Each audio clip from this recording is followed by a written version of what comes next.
கிறிஸ்துவுக்குள் மிகவும் பிரியமானவர்களே, கடவுளின் படைப்பின் மூலமாக அவர் அன்பானவர், அவர் எல்லையற்றவர், அவர் சர்வ வல்லமை உள்ளவர், அவர் திரியேகர் என்று நாம் கற்றுக்கொண்டோம். இன்றைக்கு கடவுளுடைய படைப்பு அவர் நல்லவர் என்பதை நமக்கு வெளிப்படுத்துகிறது. God is good. சங்கீதம் 119:68. தேவரீர் நல்லவரும் நன்மை செய்கிறவருமாய் இருக்கிறீர், உமது பிரமாணங்களை எனக்கு போதியும். கடவுள் ஏன் இதெல்லாம் படைத்தார்? என கடவுள் நல்லவர். அவர் நல்லவராக இருப்பதினாலே அவர் நன்மை செய்கிறவராக இருக்கின்றார். வேதம் சொல்லுது, தேவன் சகலத்தையும் படைத்த போது தன்னுடைய படைப்புகளை பார்த்து அவர் சொன்ன வார்த்தை, முதலாம் நாள் முடிவிலே அது நல்லது, இரண்டாம் நாள் முடிவிலே அது நல்லது, அது நல்லது, அது நல்லது. God created everything good. எல்லாம். இப்ப இந்த பிசாசு, சாத்தான் என்று நாம் கூறுகிறோமே, வேதத்தில் கூறப்பட்டிருக்கிற அந்த நபர், அவனுடைய பெயர் லூசிபர். லூசிபர் என்றால் ஒளிமயமானவன், ஷைனிங் ஒன். கடவுளுடைய படைப்பிலே உன்னதமான ஒரு படைப்பு தான் அந்த லூசிபர் என்ற தேவதூதன். அவனை குறித்து எரேமியாவின் தீர்க்கதரிசன புஸ்தகத்திலும் ஏசாயாவின் தீர்க்கதரிசன புஸ்தகத்திலும் கூறப்பட்டிருக்கிறது. அவன் கடவுளுடைய படைப்புகளின் மணி மகுடம், the majesty of God's creation. உன்னதமான ஒரு தேவதூதனாக அவனை படைத்தார். அவனுடைய பெயர், அவனுக்கு கடவுள் கொடுத்த ஒரு வேலை பிரதான தூதன், the chief angel. கடவுளுடைய எல்லா கட்டளைகளையும் செயல்படுத்தும் இடம். கடவுளுக்கு இரண்டாவது இடம். கடவுள் தான் நம்பர் 1. அவருக்கு அடுத்த இடத்துல இந்த லூசிபர் என்பவனை அவர் சிருஷ்டித்தார். ஆனா அவனுடைய பாவம் என்னதுங்க? அவன் தான் கடவுளாக வேண்டும் என்று விரும்பினான்.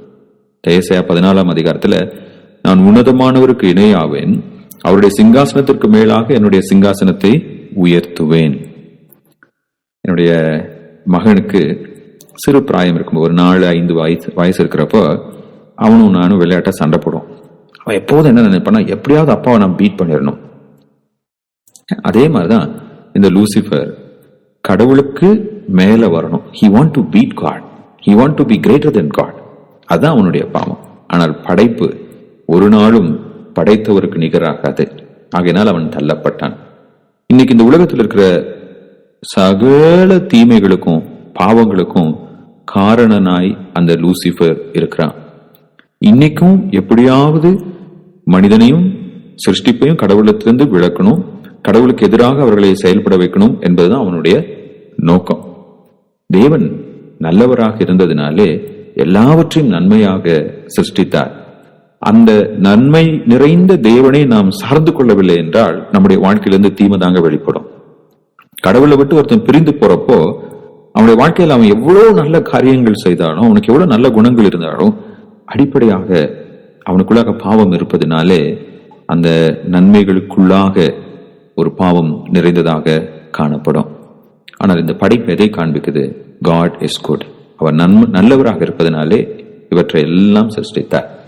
ஒரு முறை பெங்களூர் பட்டணத்தை சேர்ந்த ஆட்டோ ராஜா என்பவருடைய பேட்டியை நான் பார்த்து கொண்டு இருந்தேன். அவருடைய சிறப்பு தன்மை என்ன அப்படின்னா, ஏறக்குறைய 1000 முதியவர்களுக்கு தினமும் அவர் உணவளிக்கிறார், ஒரு ஹோம் நடத்துறார். இவர் யாருங்க? ஒரு எளிமையான ஒரு மனிதன். அவருடைய தொழில் என்ன? ஆட்டோ ஓட்டுறது. அதுல எவ்வளவு சம்பாதிக்க முடியும் ஒரு நாளைக்கு? நீங்க யோசிச்சு பாருங்க. ஆனால் அவர் முதல்ல என்ன பண்ணிருக்காரு, ஒரு வயசானவர்களை பார்த்து இறக்கப்பட்டு அவங்களுக்கு சாப்பாடு வாங்கி கொடுத்திருக்காரு. அதுக்கப்புறம் அவங்களுக்கு தங்குறதுக்கு ஒரு இடம் இல்லைன்னு உடனே ஒரு இடத்தை ஆயத்தம் பண்ணி கொடுத்திருக்காரு. அவங்க மூலமா இன்னும் நிறைய வயசானவங்க, முதியவர்கள், பிள்ளைகளால கைவிடப்பட்டவர்களா, போதிய பணம் வசதி இல்லாததுனாலே, வியாதியினாலே தனிமைப்படுத்தப்பட்டு ஒதுக்கப்பட்டு சாலையோரங்கள்ல இருக்கிற அங்கதை கண்டுபிடிச்சு முதல்ல அவங்களுக்கு உணவு கொடுக்கணும்னு விரும்புறாருங்க. அதுக்கப்புறம் அவங்களுக்கு ஒரு இடத்தை ஆயத்தம் பண்ணி தராரு. இப்ப இந்த ஆட்டோ ராஜா கிட்ட அவரை பேட்டி எடுக்கிறவர் கேட்கிறாரு, எத்தனையோ பேர் இந்த பெங்களூர் பட்டணத்துல இருக்கிறாங்களே, நீங்க ஏன் இதை செய்யறீங்க? What caused you to do this? அவர் சொன்ன பதில், ஜீசஸ் கிரைஸ்ட். இயேசு கிறிஸ்து நல்லவர், அவர் நன்மை செய்கிறவர். நான் இயேசு கிறிஸ்துவை அறிந்ததுனால அந்த இயேசு கிறிஸ்து எனக்குள்ளாக இதை செய்யும்படியாக உணர்வளிக்கின்றார். நான் அதை பார்த்தப்பதான் யோசிச்சேன், நன்மை நிறைந்த கடவுள் நன்மை செய்கிறவராகவே இருக்கின்றார். அவருடைய நன்மையான ஒரு செயல்தான் சிருஷ்டிப்பு. அநேக வழிகள்ல மனிதர்கள் ஏன் கடவுள் இல்லை, இல்ல கடவுள் ரொம்ப கொடூரமானவர், கடவுள் அன்பற்றவர், இரக்கமற்றவர் என்று கடவுளை குறித்த தவறான கருத்துக்களை கொள்கிறார்கள் என்றால் they are not thankful. பல வேளைகள்ல நம்முடைய பெற்றோர் நமக்கு எவ்வளோ நல்லது பண்ணியிருந்தாலும் அவங்க மேல நம்ம குறை கூறுகிறவர்களாக இருப்போம். இப்படி செஞ்சுட்டாங்க, அப்படி செஞ்சுட்டாங்க, இதை செய்யாம விட்டுட்டாங்க. அப்ப அந்த பெற்றோர் மீது நாம் குறை கூறுகிறவர்களாய் நன்றியற்றவர்களாய் இருப்போம் என்றால் அவர்கள் எவ்வளவு நல்லவர்கள் என்பதை நம்மால் உணர்ந்து கொள்ள முடியாது. அதே மாதிரிதான் மனிதர்களாகிய நாம் கடவுளுக்கு முன்பாக நன்றியற்றவர்களாக இருப்பதனாலே அந்த கடவுள் எவ்வளவு நல்லவர், அவருடைய சிருஷ்டிப்பு எவ்வளவு மகத்துவமானது என்பதை நம்மால் புரிந்து கொள்ள முடியவில்லை. பிரியமானவர்களே, இன்றைக்கு கடவுளை குறித்து நம்முடைய மனநிலை எப்படிப்பட்டதாக இருக்குது? நன்றி உள்ளவர்களாக காலையில சூரியன் உதிக்கும் போது அதை பார்த்து, ஆண்டவரே நீர் படைத்த இந்த உன்னதமான சூரியனுக்காக நான் உமக்கு நன்றி செலுத்துகிறேன். நிலவை பார்க்கிறப்போ நிலவின் ஒளிக்காக உமக்கு நான் நன்றி செலுத்துகிறேன். தண்ணீர் குடிக்கிறப்போ ஆண்டவரே இந்த தண்ணீரை நீர் எனக்கு கொடுத்ததற்காக நான் நன்றி செலுத்துகிறேன். எத்தனை பேர் அதை நம்ம செய்யறோம்? கடவுளுக்கு நாம் நன்றியற்றவர்களாய் இருப்பதினாலே கடவுள் எவ்வளவு நல்லவர் என்பதை நாம் உணராமல் இருக்கிறோம். நாமும் இந்த உலக மனிதர்களைப் போல இருக்கலாமா?